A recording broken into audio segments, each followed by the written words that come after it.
Hoje, nosso objetivo com o vídeo é esclarecer ao máximo as dúvidas comuns que existem com relação à depreciação. A depreciação é o desgaste de um ativo registrado contabilmente, ou seja, mensalmente a equipe de contabilidade registra cotas da depreciação. Isso para reportar no balanço patrimonial que o ativo não é mais novo e tem seu desgaste registrado contabilmente, isso ao longo do tempo. Mas é importante atentar-se que não são todos os ativos que são depreciáveis. Como exemplo, temos projetos em andamento que, enquanto não estiverem concluídos, não podem ser depreciados. E também, muito comum essa dúvida, em relação a terrenos. Os mesmos somente são valorizados, não há depreciação de terrenos. Agora, existe uma norma, uma instrução normativa da Receita Federal que determina taxas de depreciação por grupos de conta. Esse é o caminho mais utilizado, a depreciação linear, com base na instrução normativa da Receita Federal, onde um ativo classificado na conta de máquinas e equipamentos deve ser depreciado em 10 anos, ou seja, 10% ao ano de seu valor. Mas a depreciação vai muito além disso. Não basta simplesmente atentar-se à instrução normativa da Receita Federal. Existem alguns critérios de depreciação que podem ser utilizados de acordo com a definição da empresa. Entretanto, para fins fiscais não podem ultrapassar a determinação da Receita. A forma mais utilizada é a depreciação linear, onde define-se o valor depreciável, que de forma geral é o custo de aquisição menos o valor residual. Geralmente, o valor residual é considerado zero. Dessa forma, deprecia-se todo o ativo com base numa taxa específica desse ativo ao longo de anos de forma linear, ou seja, uniformemente, o valor não muda ao longo do tempo. Essa é a mais comum utilizada. Há também a soma dos dígitos, já não é tão comum, mas pode ser utilizada para empresas que sabem que seus ativos terão um processo de manutenção em pouco tempo. Diante disso, deprecia-se um valor maior no início do ativo, nos primeiros anos, e essa depreciação vai sendo reduzida ao longo do tempo, pois haverá uma equiparação dos valores provisionados de depreciação juntamente com os valores realizados com a manutenção do ativo, mantendo assim o resultado equilibrado. Não é tão comum, mas pode ser utilizado também. E uma outra forma também, em função da produtividade. Quando se tem uma determinada máquina, um equipamento, que tem a capacidade de produzir 100 mil itens em toda a sua vida útil, sabe-se então o valor da cota de depreciação por item. E mensalmente, após apurar-se o que essa máquina produziu em determinado mês, multiplica-se essa cota pela quantidade produzida. Assim teremos uma depreciação mais precisa com relação a um determinado ativo. É importante atentar-se que esse critério não é dos mais fáceis em razão de nem todos os ativos terem essa informação, mas não deixa de ser uma alternativa para itens de grande valor monetário. Como falamos no início do vídeo, a depreciação de forma geral ela é aplicada sobre o valor de aquisição de um bem, que de forma geral era totalmente depreciado, chegando ao valor residual zero. Entretanto, esse conceito vem mudando e se aperfeiçoando ao longo dos anos. Hoje é muito utilizado a depreciação com base na vida útil. A grande maioria das empresas utilizam esse critério.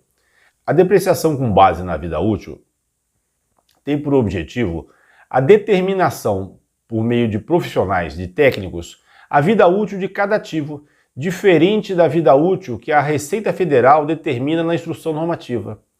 Cada ativo tem uma vida específica. E é importante também atentar-se que ao final de toda essa vida útil, esse ativo ainda tem um valor, não é mais um valor zero como era determinado pela Receita Federal. Com isso, o valor de aquisição de um bem, menos esse valor esperado ao final da vida útil, será chamado de valor depreciável. E esse valor depreciável ele vai ser mensalmente depreciado com base na vida útil de um bem. Dessa forma, a empresa passa a ter números mais próximos à realidade e é importante utilizar esse critério. Agora, se sua empresa não tem essa definição de valor residual de vida útil por ativo, é importante contratar profissionais qualificados que possam fazer essa revisão da vida útil de todo o ativo imobilizado da empresa e também redefinir o valor residual para que a empresa possa colocar em prática o mais breve possível a depreciação com base na vida útil. E aí surgem algumas dúvidas. Bom, o primeiro passo é o seguinte: a instrução normativa da Receita Federal com base na depreciação determina o valor máximo depreciável por ano de cada ativo. Sua empresa não pode extrapolar isso ou, caso ultrapasse, tem uma tratativa diferenciada com relação à apuração de impostos. Um outro ponto importante: só pode se beneficiar da depreciação para fins de apuração de impostos empresas tributadas pelo lucro real. Simples e presumido devem utilizar a depreciação sim, mas não com a finalidade de apuração de impostos.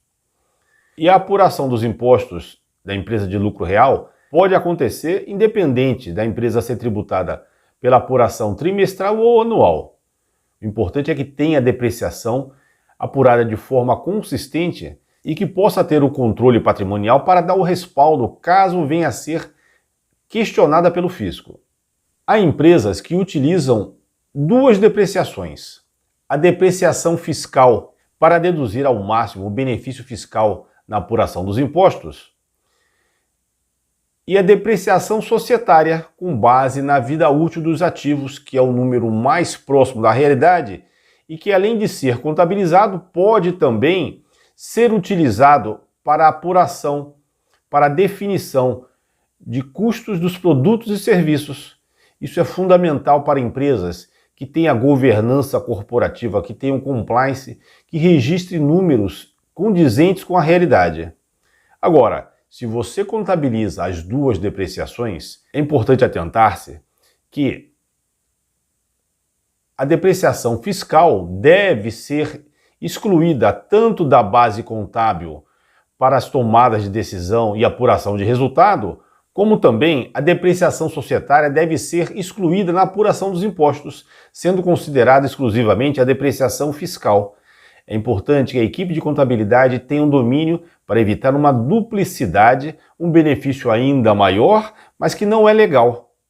E para todo esse processo de mapeamento dos ativos, definição da vida útil, do estado de conservação, do valor residual e do valor depreciável mensalmente, é fundamental contar com uma equipe de profissionais qualificados. A AXS Consultoria Empresarial está há mais de 10 anos realizando levantamentos de inventários e avaliação do ativo imobilizado para empresas em todo o território nacional. Temos profissionais qualificados que trabalham visando atender normas da ABNT 14653, do IBAP, e também a legislação contábil. Todo esse levantamento será feito com a finalidade de definir uma base para que sua empresa tenha depreciação de forma correta e possa mensalmente utilizar os benefícios tanto para a formação de preços e custos, quanto para o benefício fiscal, além de manter a base patrimonial atualizada. A AXS Consultoria Empresarial. Estamos há mais de 10 anos realizando projetos de inventário e avaliação para empresas em todo o Brasil, independente do porte e do segmento. Aguardamos você!